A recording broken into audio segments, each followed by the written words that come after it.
नमस्कार। आप सभी का बहुत बहुत स्वागत है हमारे यूट्यूब चैनल YCS अकेडमी में। दोस्तों, आज हम फिर एक नए वीडियो के साथ उपस्थित हुए हैं आप सभी लोगों के बीच।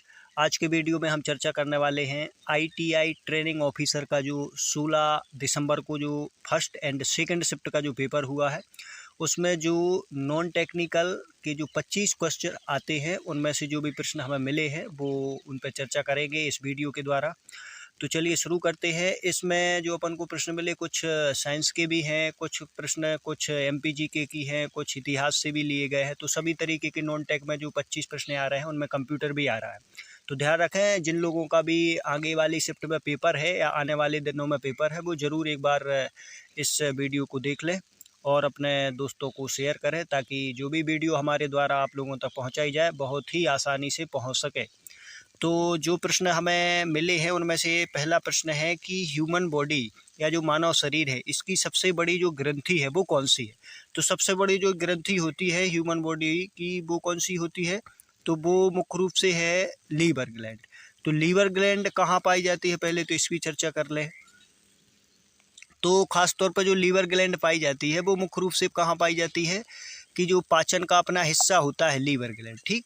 तो इसका जो राइट आंसर है वो है लीवर। एक बात और याद रखें कि मानव शरीर की लीवर एकमात्र ऐसी ग्रंथि है जो कि क्या होती है, अपने आप में विकसित होती रहती है। यदि लीवर को क्या किया जाए, लीवर डैमेज हो जाए या लीवर को काट दिया जाए, तो लीवर ऑटोमेटिक क्या होता है, वृद्धि करता रहता है। एकमात्र ऐसी ग्रंथि है जो कि क्या होती है, अपनी पूर्ति खुद ही करती है। चलिए आगे बढ़ते हैं। दूसरा प्रश्न है कि वित्त मंत्री के बारे में पूछा गया। वित्त मंत्री कौन है, तो मुख्य रूप से वित्त मंत्री जो हैं केंद्र सरकार में या भारत सरकार में, तो उनका नाम है निर्मला सीतारमण। कौन है, निर्मला सीतारमण। अब निर्मला सीतारमण के बारे में बात करें तो ध्यान रखें, यह दक्षिण भारत से आती हैं। कहाँ से आती हैं, दक्षिण भारत।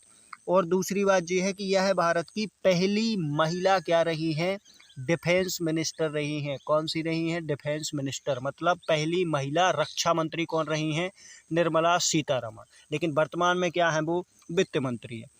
यदि अपन बात करें कि मध्य प्रदेश के वित्त मंत्री कौन है, तो इसी के साथ साथ मैं आपको बता दूं कि मध्य प्रदेश के जो वित्त मंत्री हैं उनका नाम है जगदीश देवड़ा। तो कौन है, जगदीश देवड़ा जी हैं मध्य प्रदेश के वित्त मंत्री। दूसरा जो अगला प्रश्न है कि एजुकेशन मिनिस्टर पूछे गए हैं कि एजुकेशन मिनिस्टर कौन है। तो एजुकेशन जो मिनिस्टर हैं उनका नाम है धर्मेंद्र प्रधान। उनका नाम क्या है, धर्मेंद्र प्रधान। और यदि मध्य प्रदेश की बात करें तो मध्य प्रदेश के जो एजुकेशन मिनिस्टर हैं उनका नाम है मोहन यादव। उनका नाम क्या है, मोहन यादव। उच्च शिक्षा मंत्री है मध्य प्रदेश के, मोहन यादव। आगे बढ़ते हैं।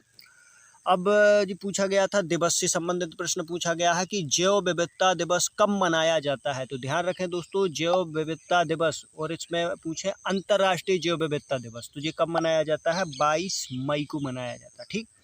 अगला प्रश्न पूछा गया था मध्य प्रदेश से कि तानसेन का मकबरा कहाँ पर है। तो तानसेन का मकबरा कहाँ पर है, ग्वालियर में। तानसेन से संबंधित प्रश्न पूछे जा सकते हैं। तानसेन का मकबरा ग्वालियर में है। यहीं पर इनके गुरु, किनके गुरु, तानसेन के, तो इनके गुरु गौस मोहम्मद, उनका नाम क्या है, गौस मोहम्मद। तो गौस मोहम्मद के गुरु का भी, मतलब गौस मोहम्मद जो तानसेन के गुरु हैं, इनका मकबरा भी कहाँ है, ग्वालियर में ही है। तानसेन के बारे में बात करें तो इनके बचपन का नाम क्या है, रामतनु पांडे है। और यह किसके दरबार में रहते थे, तो रीवा के यहाँ राजा थे, उनका नाम था रामचंद्र। क्या नाम था, रामचंद्र। तो रामचंद्र के दरबार में रहते थे कौन, रामतनु पांडे या फिर तानसेन। चलिए आगे बढ़ते हैं। एक और प्रश्न पूछा गया है कि महामृत्युंजय का मेला कहाँ लगता है। तो महामृत्युंजय का मेला कहाँ पर लगता है, रीवा, ठीक, रीवा में लगता है। गरुड़ स्तंभ, इतिहास से प्रश्न पूछा गया कि गरुड़ स्तंभ कहाँ है। तो गरुड़ स्तंभ कहाँ है, बेसनगर विदिशा में है। अब यदि बात करें कि गरुड़ स्तंभ किसने बनवाया था, तो यहाँ नाम आता है हेलियोडोरस। कौन, हेलियोडोरस। अब हेलियोडोरस आया कब था, तो जब अपने यहाँ पर शुंग वंश शासन कर रहा था। कौन सा वंश, शुंग वंश। तो शुंग वंश का राजा था जिसका नाम था भागभद्र। क्या नाम था उसका, भागभद्र। तो भागभद्र के शासनकाल में, जो कि शुंग वंश के राजा थे, उनके शासनकाल में हेलियोडोरस कहाँ आया था, भारत आया था। और उसने क्या किया था कि एक पत्थर से निर्मित एक स्तंभ बनवाया था, एक ही पत्थर का था, उसको कहा गया था गरुड़ स्तंभ। किससे संबंधित है, तो यह ब्रह्मा से या फिर इनको बोल सकते हैं विष्णु। तो विष्णु से संबंधित है गरुड़ स्तंभ। दूसरे तौर पर बोला जाए कि जो गरुड़ स्तंभ है मुख्य रूप से किस लिपि का उल्लेख है, गरुड़ स्तंभ में जो भी लिखा गया है या जो भी उल्लेख है उसमें किस लिपि का प्रयोग किया गया, तो गरुड़ स्तंभ में ब्रह्म लिपि। ठीक, तो ब्रह्म किस लिपि का उल्लेख मिलता है या कौन सी लिपि है इसमें, ब्रह्म लिपि। ठीक, चलिए आगे बढ़ते हैं। अगला प्रश्न पूछा गया है जामा मस्जिद भोपाल में किसने बनवाया था, तो बेगम है जिनका नाम है कुदैसिया बेगम। किसने निर्माण करवाया था जामा मस्जिद भोपाल का, कुदैसिया बेगम ने करवाया था। ठीक है, आगे बढ़ते हैं। कुतुब मीनार का निर्माण किसने करवाया। अब कुतुब मीनार किसने बनवाई थी, तो मुख्य रूप से कुतुब मीनार जो बनवाई थी वो तो बनवाई थी कुतुबुद्दीन ऐबक ने प्रारंभ किया था। यदि डेट की बात करें तो लगभग 1199 में, ठीक, इसका प्रारंभ शुरू कर दिया गया था कुतुबुद्दीन ऐबक। अब कहा जाता है कि गुलाम वंश का जो, या इसको अपन बोल सकते हैं कि गुलाम वंश का संस्थापक था कुतुबुद्दीन ऐबक, इसने तो शुरू करवाया था कुतुब मीनार का निर्माण। लेकिन इनके बाद जो राजाओं का क्रम आता है उनमें एक राजा थे जिनका नाम था इल्तुतमिश। तो इल्तुतमिश ने क्या करवाया था, कुतुब मीनार का निर्माण पूरा करवाया था। तो पूरा की यदि बात करें कि कुतुब मीनार का निर्माण कार्य कंप्लीट किसने करवाया, तो कुतुबुद्दीन ऐबक ने नहीं करवाया था, वो करवाया था इल्तुतमिश ने। और प्रारंभ किसने करवाया, तो कुतुबुद्दीन ऐबक ने करवाया था। चलिए आगे बढ़ते हैं।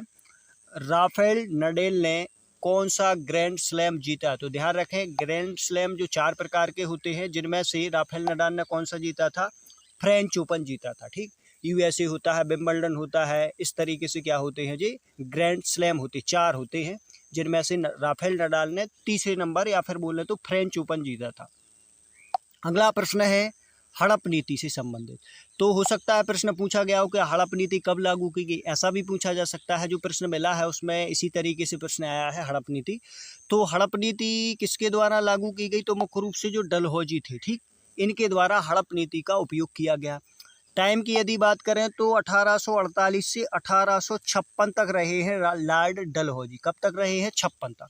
तो डलहौजी के द्वारा क्या किया जाता, हड़प नीति का उपयोग किया जाता है। इनका शासनकाल है 1848 से 1856 और इसी नीति के तहत इन्होंने लगभग 7 जो प्रदेश थे या राज्य थे उनको हड़प लिया था जो भारत के राजा थे उनसे।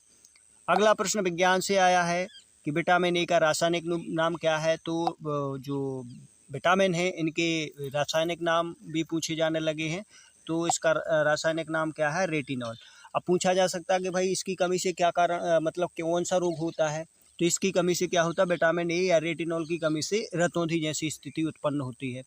अगला प्रश्न पूछा गया मानव संग्रहालय कहाँ है, तो मानव संग्रहालय कहाँ पर है, भोपाल में है। अगला जो प्रश्न मुझे प्राप्त हुआ है और इस वीडियो का आखिरी प्रश्न है कि इंडिया में पिन कोड कब शुरू किया गया था, तो ये किया गया था 1972, 15 अगस्त 1972 को किया गया था। और यह कितने अंकों का होता है, तो 6 अंकों का होता है। जो पोस्टल एड्रेस होता है उसमें इसका उपयोग किया जाता है। तो पिन कोड इंडिया में शुरू हुआ था 1972 में। चलिए मिलेंगे अगले वीडियो में। दोस्तों आप सभी से गुजारिश है कि चैनल को सब्सक्राइब जरूर करें और अपने दोस्तों तक इस वीडियो को बहुत जल्दी से पहुंचाएं, क्योंकि हो सके आपके द्वारा की गई मदद उनको पेपर में या एग्ज़ाम में हेल्पफुल हो। जिसके लिए आपसे गुजारिश है कि इस वीडियो को शेयर जरूर करें। मिलते हैं नए वीडियो में, तब तक खुश रहें।